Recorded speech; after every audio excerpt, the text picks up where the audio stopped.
There are other different types of dementia, and depending upon where the difficulties lie, that in the illness determines the course of treatment. You can. All you have to do is want to do it. Yes. Want to be it. When you set your mind to it, and this is who you are, and the grown men. We have the youth that we need to mentor, and we need to inspire, and we need to motivate. But I know, as a recent conversation between you and I, that you're also in the business of motivating grown men. Through that, I'm supposed to see God in it at every turn. So me going to the Sea of Galilee was to remind me of that, to refresh myself of that. It is all under control, that He does have it. It's just as clear as that fresh water that I saw.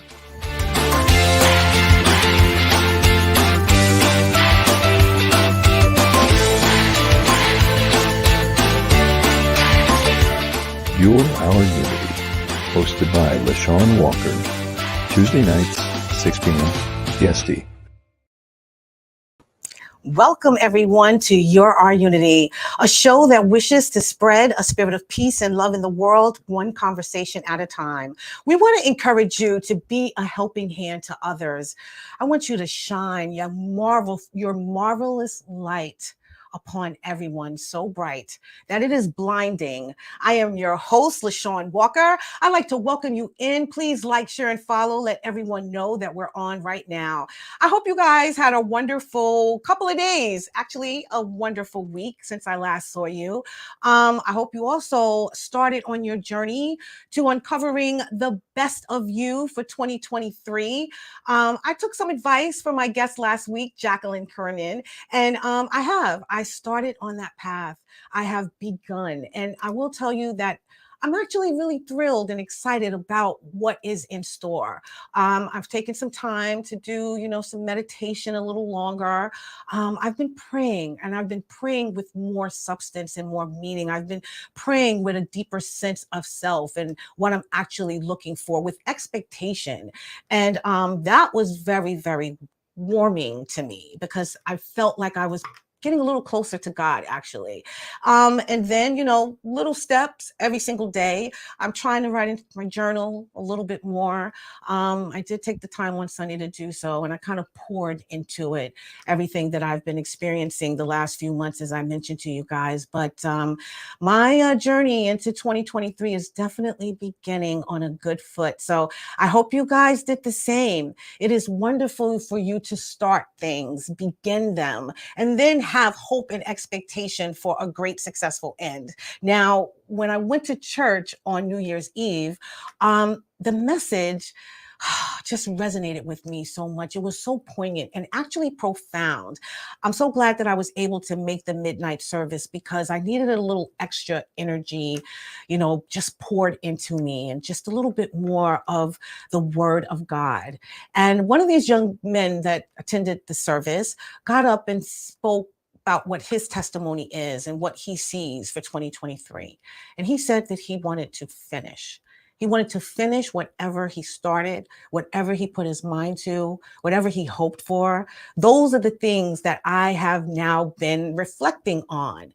What haven't I finished that I need to now here in 2023? So that is my plan. That is my goal. Not only am I going to start these new things and these amazing dreams and hopes that I have, I'm going to finish them. So I hope you guys out there are doing the same thing. Go out there and just begin a new journey, begin a new path, something that you're passionate about. Try to change the trajectory of your life by doing something different. And trust me, it will definitely serve you well. So again, it's all about change, all about being better. 2023 is about growth and evolving. And so I hope that you're also putting people, places, and things in place to make sure that that happens for you. So other than that, this week was kind of chill. I didn't go anywhere, really. I didn't, participate in any events or activities. But I did share in conversations with people all week. I did a lot of catching up for the first of the year, and as well as some planning. I had some conversations conversations about the projects that I'll be working on with the partnerships that I've developed. And one of them is previous guests I've had on the show, Miss Jane Lynch and Jamel Hudson, who came to the show from the Poor People's Campaign. So she was sharing with me what they are doing. And unfortunately, I won't be able to attend this event this weekend, but I do want to discuss it and what the Poor People's Campaign is doing. So this week in Unity in the Community, we're going to be discussing the Poor People's Campaign. Now, they do not want the government officials to ignore the realities most New Yorkers and its communities are experiencing right now. So the New York Poor People's Campaign is creating a Poor People's State of the State report, which will prove through research and data that the true impact of poverty in and our communities still exist. So they will be amplifying this report and they want your help. So on January 9th, from what I understand, they will be releasing it. And then on the 15th, they're going to be hosting an event on Martin Luther King Jr. weekend. This event will be in response to Governor Hochul's State of the Union or State of the State address and will amplify the voices of the poor and dispossessed. Yes. The Long Island event will be on January 15th from 3:30 to 5 p.m. at Our Lady of the Miraculous Metal Church in Wyandanch. The event will also be live streamed. So I believe that you have to follow them on Facebook to get more information. I do not have the link at this moment, but again, please, I would love for you guys to participate. Unfortunately, I won't be here, but it is an important event and it's going to be highlighting things going on in our communities and also, you know, what you can do to join in the fight. So please take the opportunity if you can do so. So lately, you know, as I mentioned, I'm always about giving back, sharing and serving, and also speaking to people who are just rooted in such love and such compassion for others.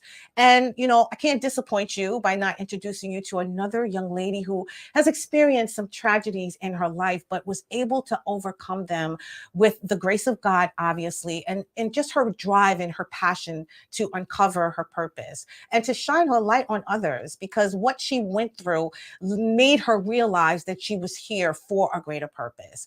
So this week, we're going to be discussing just basically how we can be a light and share that light with others. So the title of the show is The Light of Life. And we're going to be discussing that with my beautiful guest, Y.O.U NsaFoah. And she is a medical health professional and the founder of Kwesis Helping Hands, and an organization focused on helping those experiencing hard times by being a support and encouragement to them as they navigate the challenging journey. The organization is named after Y.O.U's son, Kwesis, who passed away years after the medical professional's diagnosis. The doctors realized his life was truly in God's hands. When Y.O.U started her career in human services, caring for those with special needs and understanding what they required, she had no idea she would become a parent of a special needs child. Her work provided her with a deep sense of compassion, which compels her to be a helping hand to anyone in need.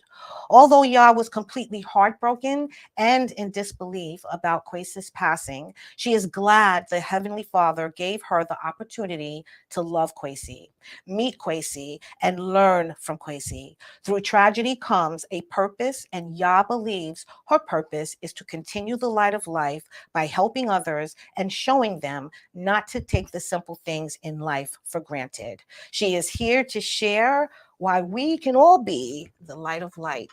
Welcome, my friend. Y.O.U. Thank you. How are you? I'm good. I'm taking day by day. I'm good. I love that. I love good. that. Well, I want to welcome you to the You Are Unity show. Again, we met too long ago, and I love your story. You're from Brooklyn, which I failed to mention. Yes. Parents are Guyanese. No, my father's from Ghana. Okay. And my mother's from Little Rock, Arkansas. Wow. Right. That's interesting. Right. Oh my Their story God. is so funny to me, but yes. Yes, that's so cool though. So have you ever been to Arkansas? I've been down south. I've never been to Little Rock. Okay. I've been as far as Atlanta. That's Okay. it. But and Ghana is my first trip in March around our birthday. My father and I's wow. birthday. That is so fascinating. Well, I see that you have just a very different name. And I want you to tell us a little about that. What is the meaning of it? So Ya is Ghanaian. It means baby girl born on Thursday, which I was born on Thursday. Okay. My last name is NsaFoah, Okay. which means key holder to the palace. I love it. And our last name is a sense of royalty in Ghana.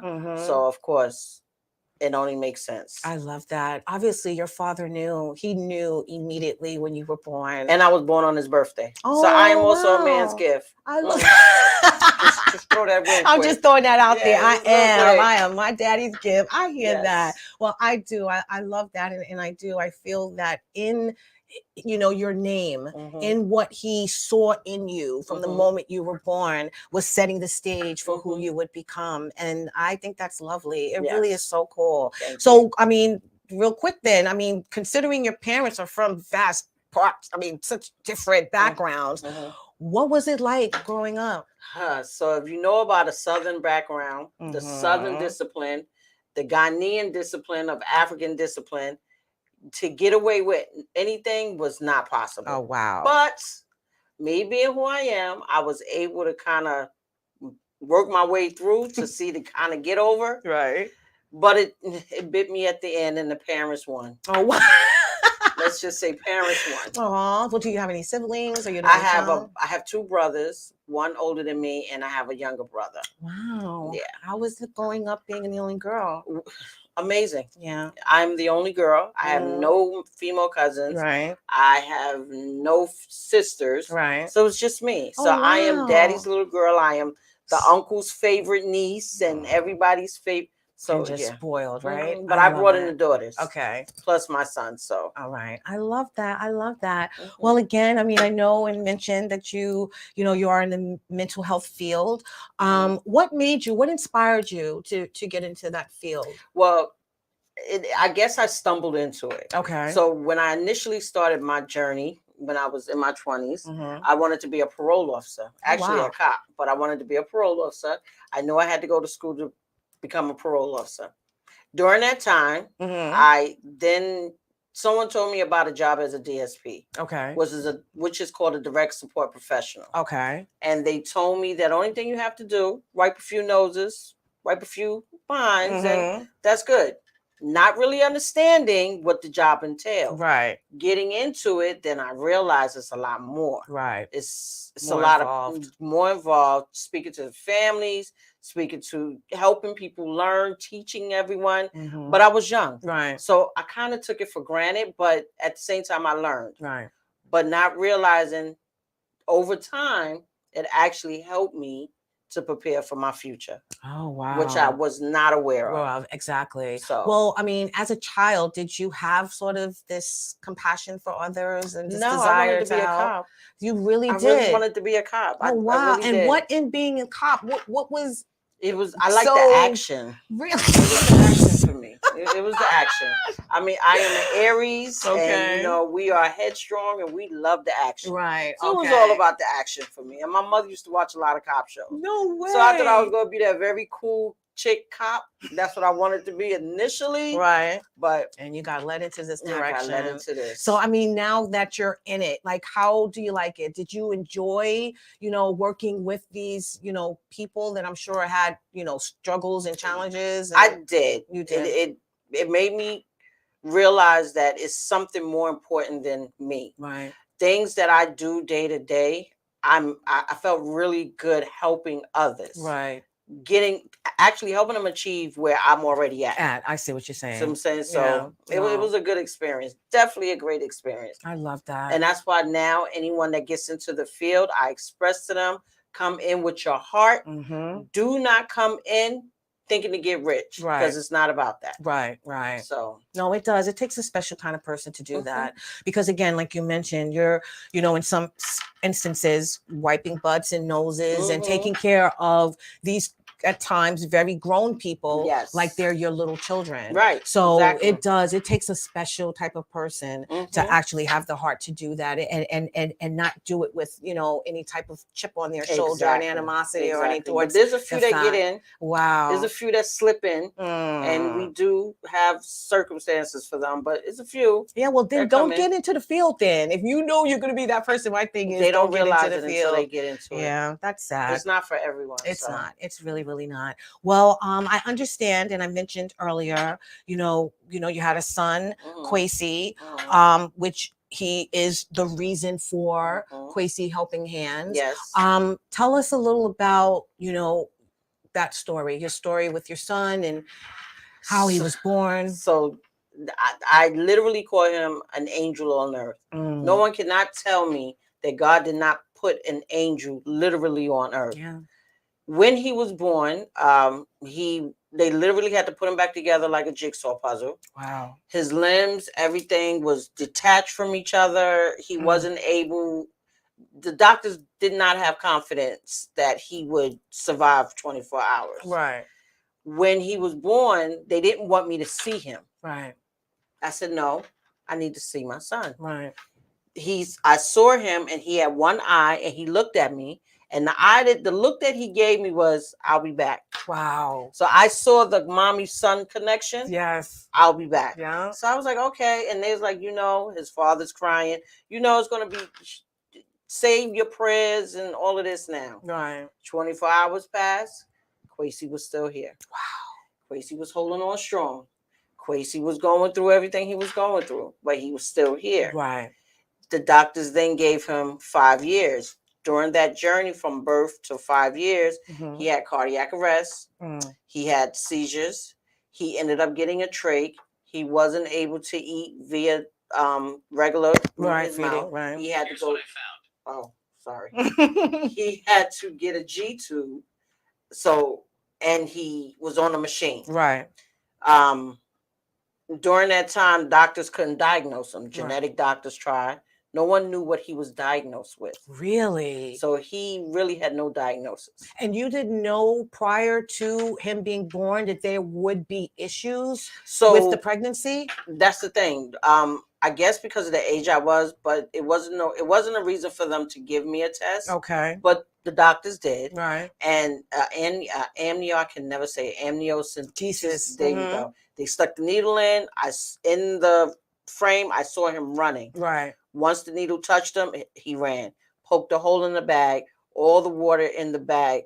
All the water got in and pressed down. Oh, wow. In the bag. So that's what happened. What caused me to go in early. Right. So during that time, they said the test was fine. It was negative, no issues. Fine. But to then find out later, there was an issue because the needle bust the bag. That is, oh my God, horrendous. I'm just shocked about that. And the fact that you said that he came out like in pieces, and literally. That they had to literally fuse him back together. Yes.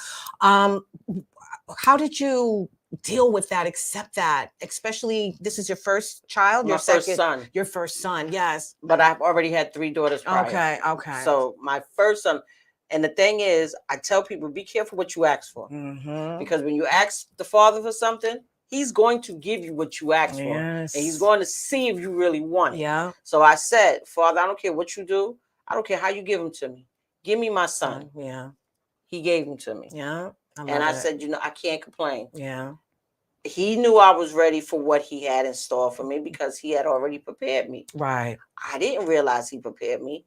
But he prepared me. Yeah. He prepared me. Yeah, well, that's what I want to know. Like before you knew you were prepared, because it takes a while to get there, especially when you're going through all of that. And I know, I've had other guests on the show who, have experienced, issues in their children with special needs. And you question like the why me, I prayed for him. I wanted him. I prayed for him. Did you ever go through that moment? I never went through the why me. That's great. I'm not a person that asks why me. When I know God already has a plan. I love that. So my first thing is, is never why me, is what's the plan? Right. There's a plan in here somewhere. Yeah. And you gave him to me. You put me in this field that I wasn't expecting to be in. And now I see. So when he was born And for the first 5 years going through what he was going through, I was also an assistant manager at that time for residents with disabled adults. Right. So at the same time, taking care of my son that had a disability, I was going to work. Wow. Also overseeing individuals with disabilities and everything else. Right. So I was doing it on both ends, Right. at home and at work. Nice. So seeing it, going through it, never questioning, but just accepting it. Right. That's how, then I realized over the time, I get it. Yeah, I love that. I get it. Well, let me ask you in terms of his care. I mean, did you have a choice to put him into a facility? I did. And you chose, I chose not and to. you wanted him to be home. Yes. I love that. I think we have a couple of pictures of Kwesis. How was that? I mean, you're literally working 24 hours a day, doing the same job 7 days a week, 7 days a week, 365 days a year. That is a lot. So how are you maintaining your sanity? Because again, we always talking about self-care and taking care of yourself here is our unity. So how was that? It was a journey. It was a lot of difficult situations that kind of dealt with the mental health part of it. But what kept me sane was knowing that I had a purpose. Right. And looking at him every day, watching him eat chocolate. Yeah. Being that he was not a child that was able to make a sound, or he wasn't able to talk, he wasn't able to do what normal kids did. His expressions alone, and he always had the Elvis lip. Right. So whenever I said something that he would like, he would give me the Elvis lip. So that's what made my day. Right. That's what got me through each day, because I look forward to the Elvis lip. Right. I see what you're saying. I love that. Did you ever get exhausted? Considering you now have to care for other patients now, and in addition to it, so you just kept mustering through it. I hear that. Just kept going. There was no reason for me to get tired. Yeah, I get what you're saying. It's the day I get tired is the day I die. Oh, I like that. Exactly. As long as I'm able to wake up and stretch, I'm not tired. You know what? I really love your attitude. And a lot of people, I want you to see this, because I'm only saying that because I do. It's not even that you're saying it, but I feel it. Like, I feel that that's who you are and how you are under any circumstances. And with regardless of what the challenge is. And I think that you're always going to push forward and always look for, the way that I'm supposed to get out of this, and what lesson am I supposed to learn from it. So what was your support system like, during, the time that you're caring for your son, as well as, still going to work and caring for looking others? at my daughters. Really? Knowing that they're watching me do this. Knowing that my daughters, my parents, and the Heavenly Father. Yeah. That's really who I had to push me. Yeah. And sometimes really that's all you need. Yep, that's it. The family there to just be there to support you in anything, and take up the slack when needed, know? Nobody took up the slack. It was that's 24 hours. It was really? All the time. Get all the time. out of here. No slack taken. So you were talking about like the little milestones that he was making, and the way you felt when he, did something that, was trying to speak to you, talk to you. Every time if I leaned over to him and I'll say, Kwesis, how was your day? He'll either roll his eyes up, he'll look at me, give me the lip, the little Elvis grin. Aww. Or he'll try to lift his arms up. And this was how he used to do his arms. Wow. So when he would lift his arms up and shake it, that means he was happy.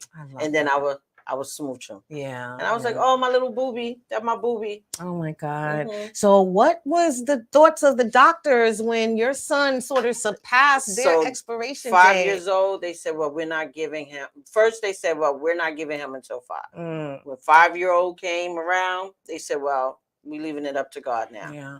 My comment to them, well, you should have left it up to him from the day he was born. From the beginning. That's right. So here you go telling me that he's going to live a certain amount of time. Yeah.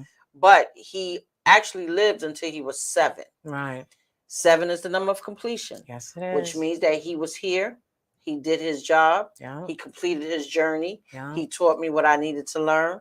And then he got his wings and left. Yeah. The crazy thing is about it, though. Right. When he passed away the same day he was born. He was born on a Sunday around 8 p.m. He passed away around the same time. Wow. When I got the call that he was on his way to the hospital because something was wrong, he literally waited for me to get there. Wow. And I want to say that because as I was frantic when I got the call, I was coming from Queens. Right. Every light was green, making me go straight there. So I got there, got to the hospital. He looked at me. I looked at him. Gave me one last breath, one little grin, one last breath, and that was it. Wow. When they did the autopsy took about a year and a half because they could not find out what was wrong with him. Right. They asked me, "You sure your son was disabled?" I said, "Well, I was there when he was born. I think I do know this for the first 7 years of his life." Right. Neurologists came from Switzerland, across the country, across the pond. Could not find anything wrong. They said, well, his brain was a normal child. Wow. Everything about him was normal. So the woman that did the autopsy, she said to me, I've seen many deaths. This is the one death that made me realize faith in God is real. Yes, yes. Because she said, I literally met an angel on earth. I love it. I met his body. I love it. So I said, that. So there you go. Yeah. That was confirmation. That's confirmation because I know when they put an expiration, his prognosis is he's only going to live till this date or this time. How does that make you feel? Was it you going in harder on your prayer and your faith, or you just didn't even question it? I didn't. You never even think about it. Really? He literally stopped like a battery. And that's what she said to me. Really? Like a battery. So a battery has an expectation. That was his. And that was it. Yep, that was his. So his energy just depleted. Isn't that something? I cried. But no, of course. I cried because when I cried out of joy, sadness, a little confused, but I knew it was a purpose. Yeah, no, so. I get it. What did you see that you gained? I think we have a couple of pictures of Kwesis. I would love to show that because he's beautiful. And you're so right. He was definitely an angel here on earth. Yes, and this young man taught his mother something. So I want to know what you started noticing in the beginning of your growth, your change. Like, take us through that real quick and do it slowly.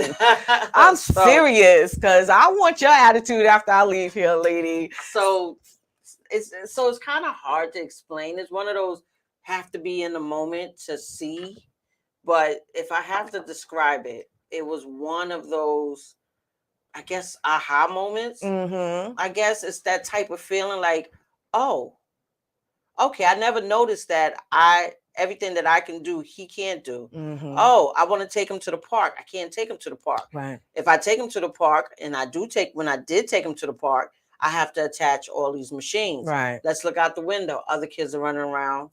No machines. Parents are neglecting their kids, doing everything under the sun against their children. Here it is. I have a little boy that solely needs me. Right. That needs everything that I can muster up to make sure every day of his life, the quality of life is amazing. Right. So what he taught me and what I realized, and also looking at my daughters, never take a breath, a second, an hour for granted. Right. Right. So that's what, but see, I'm like one of those oil machines that if I don't get rusty, I just keep going. Yeah. So it's just with the faith, that's it. I don't have to think twice. I don't have to guess. I just go, just flow. Your faith is really, really strong then, and I don't know, what challenges you have experienced or obstacles you experienced as a child that gave you that power that you have, unless your father and your mom just instilled that. Yes. Get up, girl. You're going to be all right. It's going to be another day. Like these things that just encourage you and inspire you and also let you know that you have no excuse, to keep moving. You didn't feel any pressure at all as you were experiencing everything. And especially with, expectation. Did you have expectation of what, the moment of you being a mom to him would be? No. Really?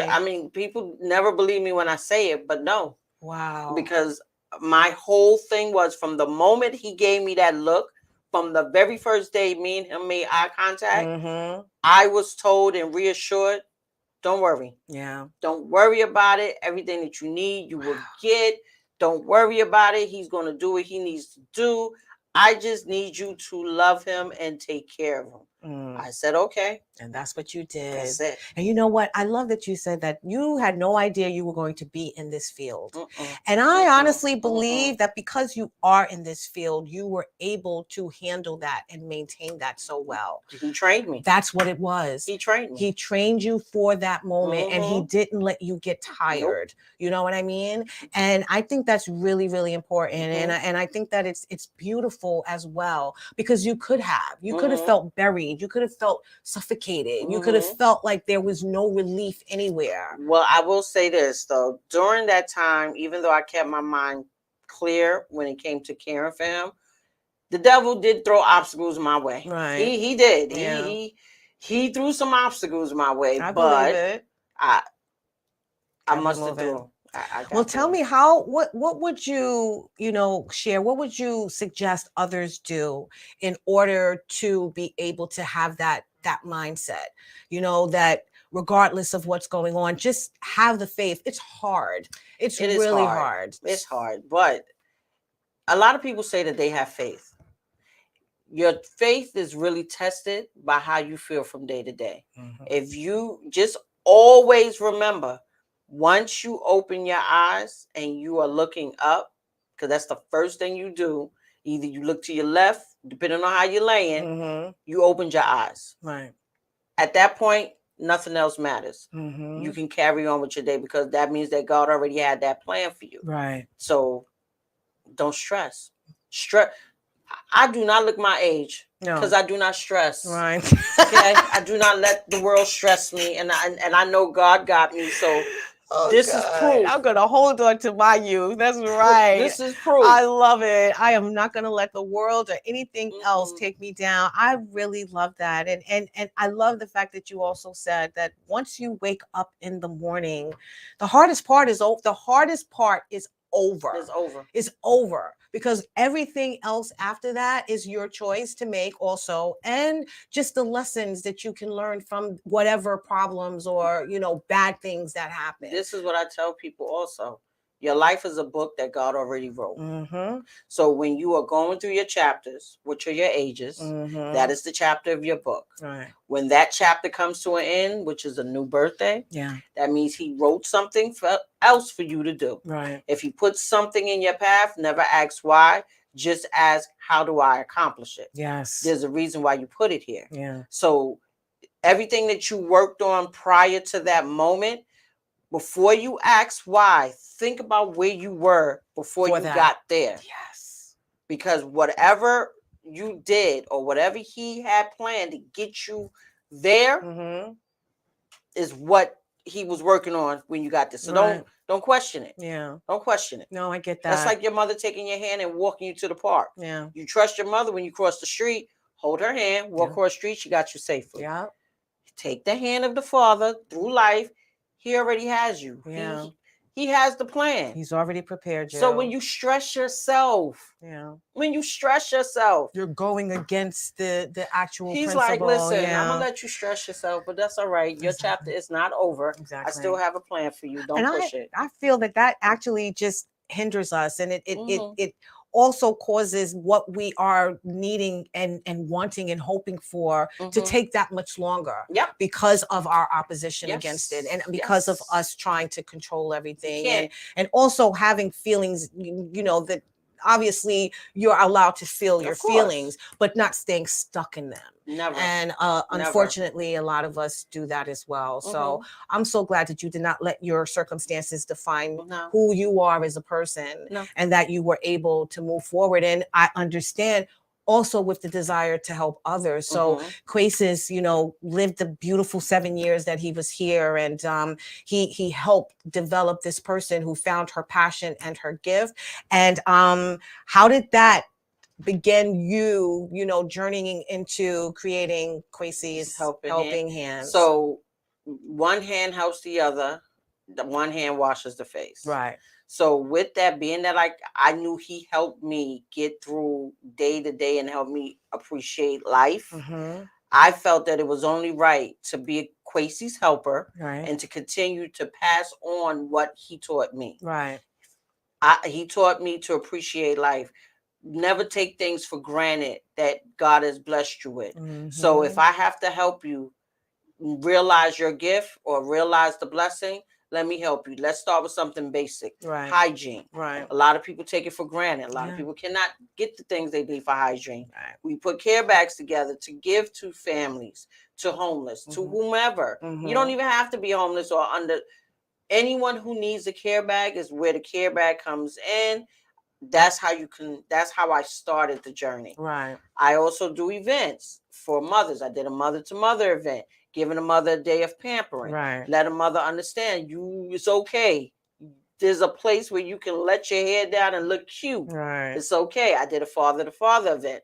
Also acknowledging the fathers and the roles that they play, because fathers also have to deal with challenging situations when raising a child with special needs. But my overall end game is to eventually get a location where my organization is an actual agency caring for families with children with disabilities, like I do currently. But the only difference is I'm going to give the families that first year of a child's life the support that I received when he was born.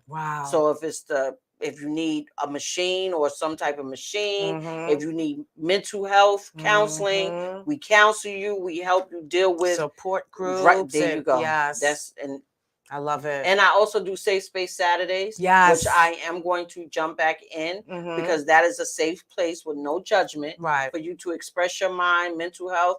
And I believe that if you deal with a person's mental health first, everything else will come easy. No, I totally agree with that. I do. And, you speaking of the fact that, you're giving back and you're starting with, a person's hygiene. You're starting off with those little things that people take for granted. I think that's so important because we do, you don't think some items that, we probably have a million of them in our medicine cabinet and in our bathroom that someone out there is in need of. So I love the fact that you thought about that. Now, when did it, click? When did the light bulb go off that this is what I'm supposed to do?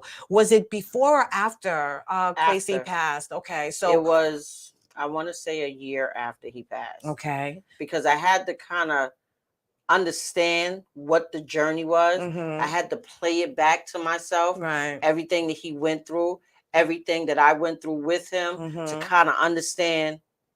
Okay, I know there was a purpose, but what was the purpose? No. You know what I mean? I get it. So it took a year for me to really think about what it was I needed to do, not what I wanted to do, what I needed to do. So it took a year. Wow. So I mean, I'm still sort of in.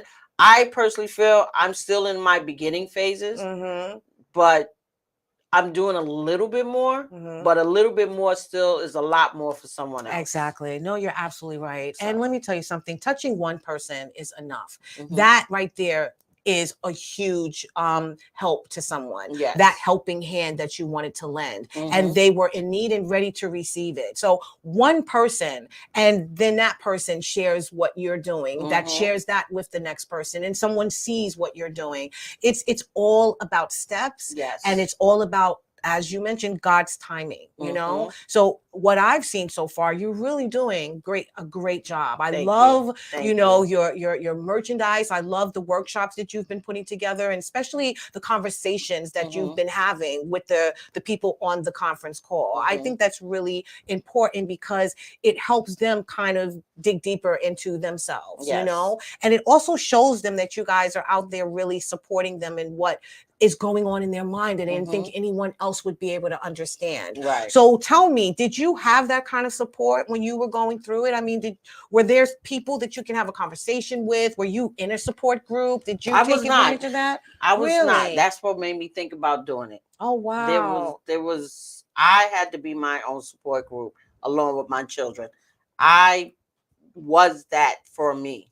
You didn't have anyone that you could just No. pour out everything that you was going through. No. Really? Nope. Wow. So I guess the understanding of it was I see it at my job. So you understand it from that perspective. You really didn't need to sort of commiserate with anyone about what the challenges were. Right. I knew the challenges, like I said, like you said, from my job, also seeing it firsthand at home. Right. So wow. And there was no one that I could take a break from. So that's what also made me realize a mother or someone else is going through the same thing I'm going through. Right. They're going to need a break. Yeah. I was able to balance myself and I have that own personal strength. Right. But there's someone who might not have that strength. True. So they might need that little helping hand to bring them into that balance. No, I love and that. I also, so basically at the end of KH is actually acronym KHH, one of us. The one of us came about because I had to let people know you're no different than the person you're standing next to. Exactly. Yeah. So I am you, you are me, we are one of us. Yeah, exactly. Let's just be the light of life, my girl. And that's what I loved about what you said in your bio, that you realize that you have to share the light of life with others. And that's really what your mission is just to show kindness, give back, to love on those in need, to be of service in any capacity. And more importantly, is just to give of your heart. Yes. Because I'm telling you, it takes, and I mentioned it earlier, a special kind of heart to care for someone else's child in the manner that you do, you know? Yes. And then to know that you were going home to do the same for your own child. Yes. I just find that to be amazing. I admire that. I truly do. I didn't want to change my daughter's diaper and, you know, please, you know, so I am so impressed that you have no problem going to work every day and helping these people that need you. That is something. And I currently do it now. Yeah. I'm actually a program coordinator. That is amazing. Trying to be a so director. Serious. That's awesome. So again, he's inspired so much in you. You know, and I know that you're out there helping. What kind of conversations are you having, like in your workshops, in these con calls? I usually start with the mental health. Okay. Because I realize you have to deal with the mental first. Because a lot of people are coming to terms with their mental health. Yeah. And because now it's turning into something more, and a lot of people are reacting, and there's a lot of deaths, suicides. I speak to people to say, let me know who you are by what you feel. Right. Don't be afraid. No judgment. Speak about that first, and then I know how to help you. Yeah. So once they say what the issues are as a parent with the mother-to-mother event, what are your issues as a mother that you feel are overwhelming? Right. A lot of the biggest things is postpartum. Right. A lot of people overlook postpartum. Right. And with fathers, I ask them the same questions. Really? What's their biggest problem? Their biggest problem is working with the mothers when they seem overwhelmed or stressed.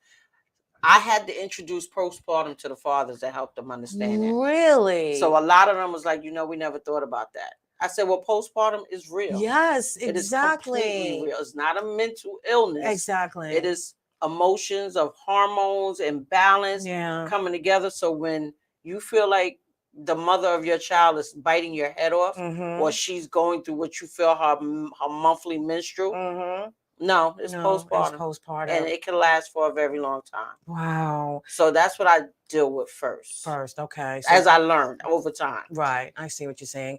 What are, you know, the participants saying about the con call, the gathering of people sharing their story? Well, one woman actually cried when she came, because she came to the event with the hopes of bringing her friend, but her friend couldn't make it. Okay. So she cried. She was happy, overly joyed that someone actually stopped to think about someone like her. Right. Yeah.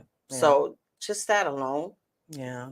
Trumps everything. It does. It really does. And it should make your heart feel good that, you know, you touch someone in that way, you know? So, you know, speaking to everyone on this call, are they all going through challenges in dealing with children with disabilities? Not only children with disabilities, but with their own children. Okay. Wow. So I open the floor to let people realize the theme of one of us. Right.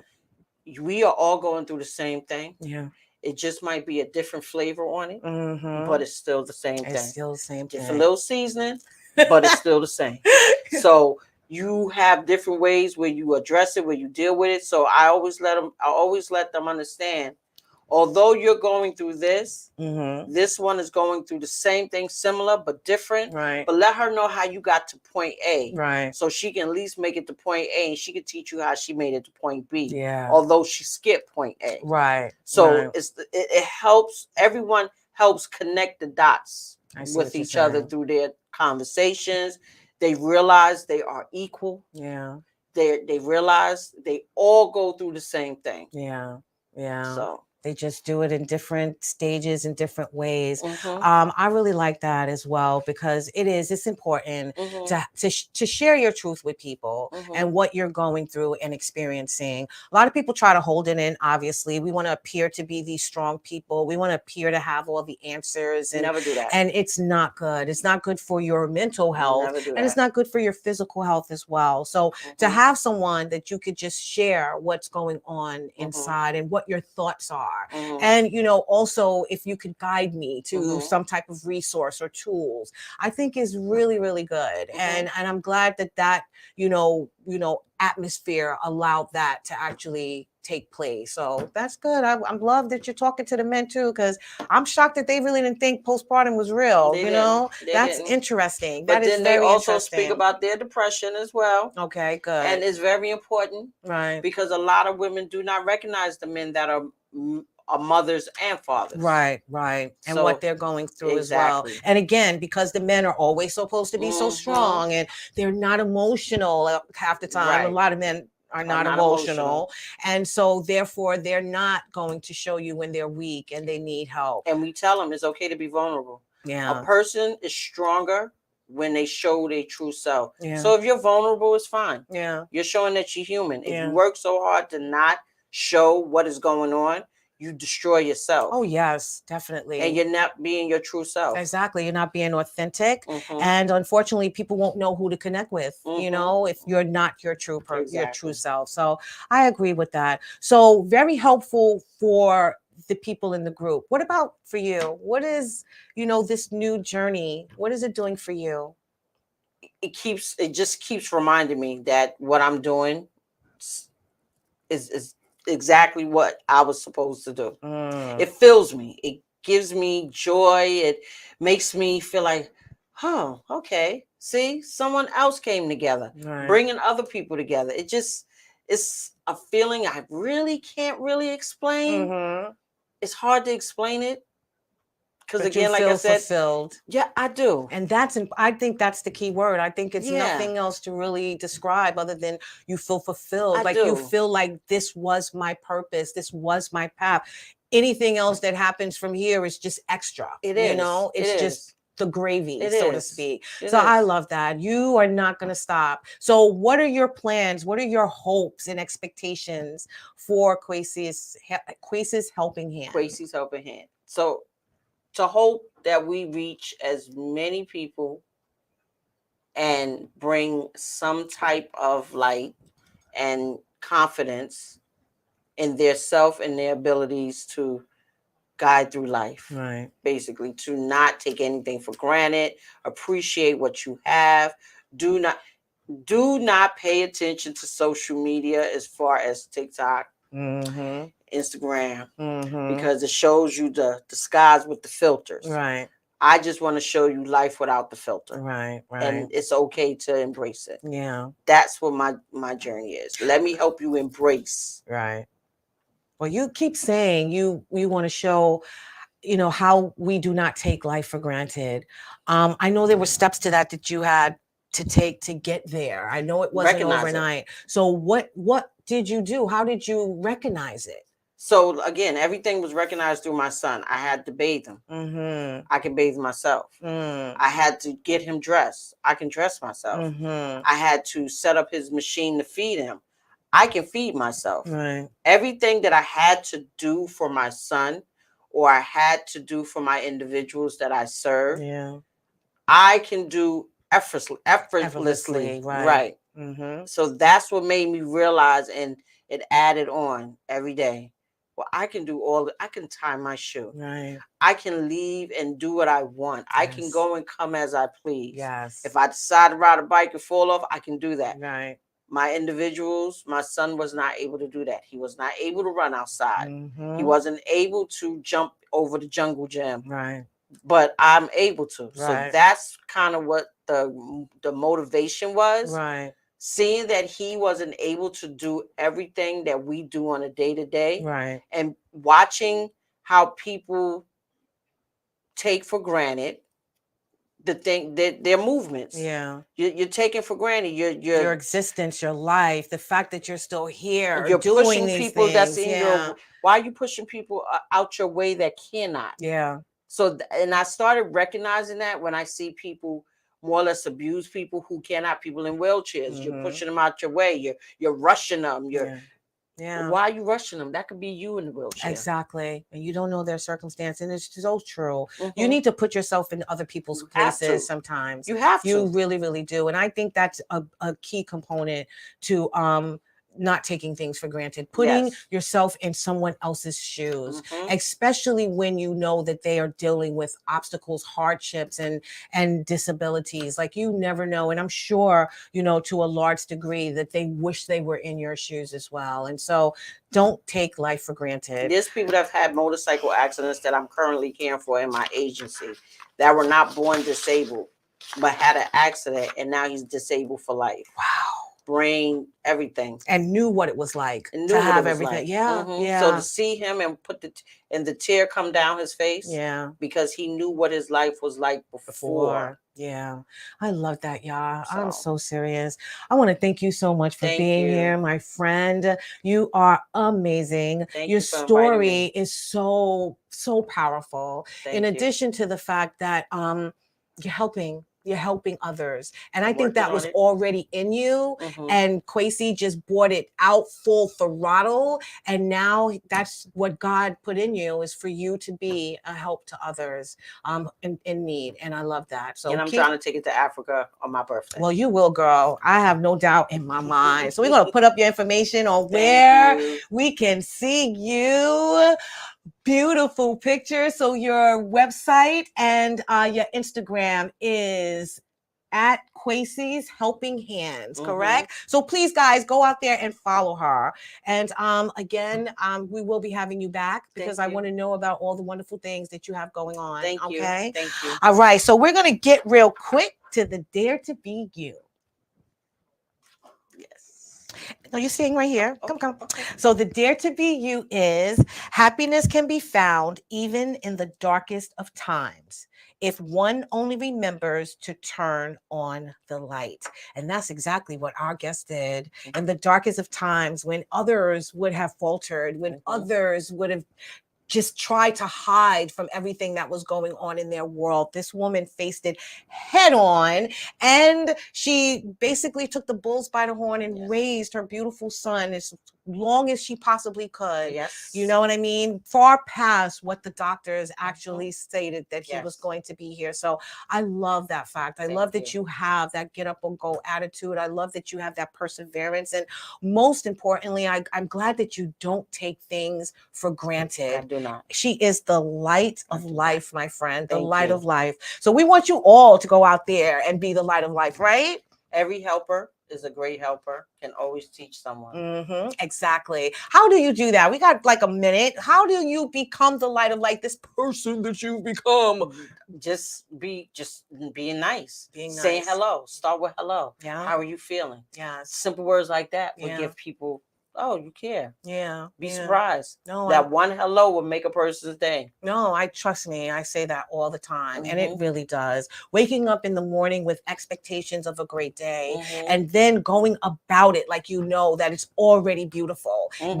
Even though it hasn't ended, even though it hasn't ended, you're still looking forward to a great day. So I agree with you. I think it is all about being kind to people, being compassionate. And as she mentioned earlier, I mean, that's what we need right now in this world. And we need to put ourselves in other people's shoes and see how they're living in their circumstances. And especially if we're living that much better, then we can be of assistance to others. Definitely. You know, and I'm glad that you had the support of your family. I'm glad that you know, you're still helping so many out there within your job. I know, you know, you took a while to get, you know, you took the time to be here because she's all the way from Brooklyn, ladies and gentlemen. But you took the time to be here to share your story. So I really wish the organization well. Thank you. And again, we're going to be partnering up for some events and workshops and things like that. So I'm so looking forward to that. Thank you. I really am. But anyway, I want to thank you guys so much for tuning in to another episode of Your Our Unity.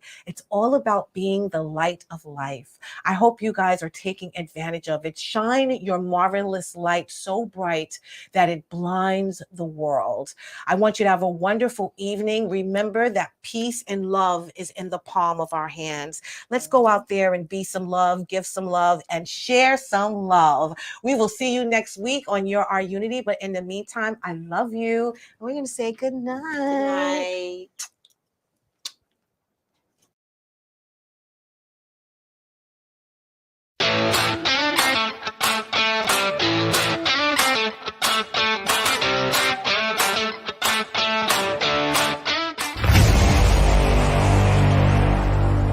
Strong Island Entertainment.